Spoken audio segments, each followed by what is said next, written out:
Genoa Valley City, August 1984. Those parachute pants really kick it. November casually quipped while perfectly folding them in preparation for the sale. A moment later, she decided to smoke query in a way. A moment later, she decided to answer the smoke query in a way that might shake up the old lady. Magic, you know. Unseen Powers decided to celebrate tonight's performance of Echo and the Bunnymen, that hot new wave group from London, and sent smoke signals rising over the mall to get some attention for the band. Waiting to see if her wry remarks would get the desired action or reaction, November narrowed her eyes, pushed out her lower lip, and swept her long bangs to the left in a premature victory stare. This is that sounds like fun. Maybe I'll go see the band. Was her sassy and totally unexpected comeback. And about the smoke, one of the firemen told me it was cookies burning that started the fire. She added, answering her own question with a pout, knowing that she was being played.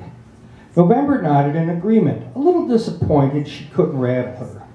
Letting all that go, she took a tiny sip of her orange Julius through a chewed-up neon-colored straw, popped a few vitamins, and jutted her chin out a little further before swallowing them.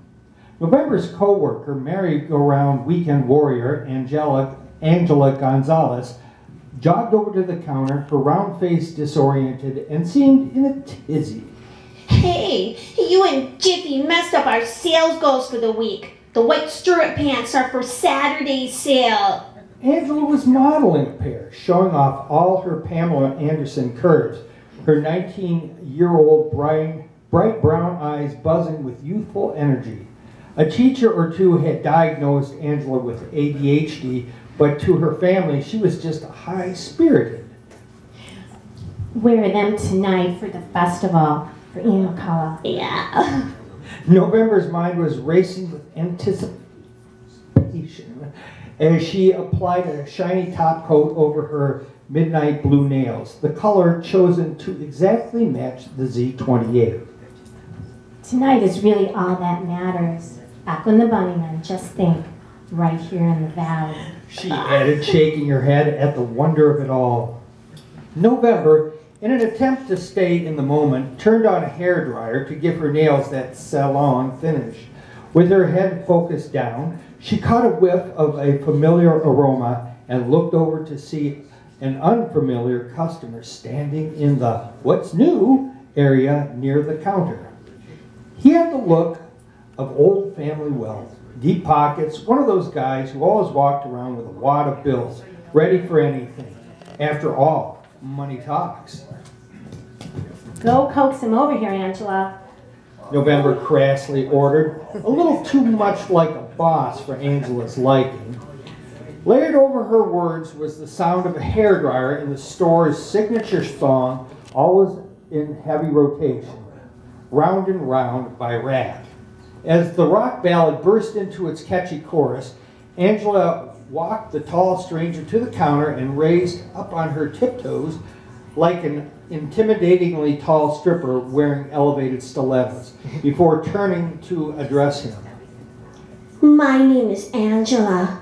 I'm here to help you spend your money. At first glance, his face seemed craggy, weather-beaten, but there was a captivating American culture essence about him. Part Clark Gable, part Clint Eastwood. Oh, man. He was not at all fazed by Angela using her potent sex appeal to build up the sales pressure. Now he's here again. Actually, I have a friend about your age, Cupcake. But, he's with us. Actually, I have a friend about your age, Cupcake, but more the size of a little snake charmer behind the register. He replied, nodding to November as she clicked off the blow dryer. Yep, she loves this place. Am I in the right store?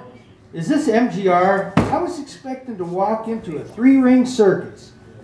His eyes quickly left the counter area and began prancing through the store, taking in all of its entertainment.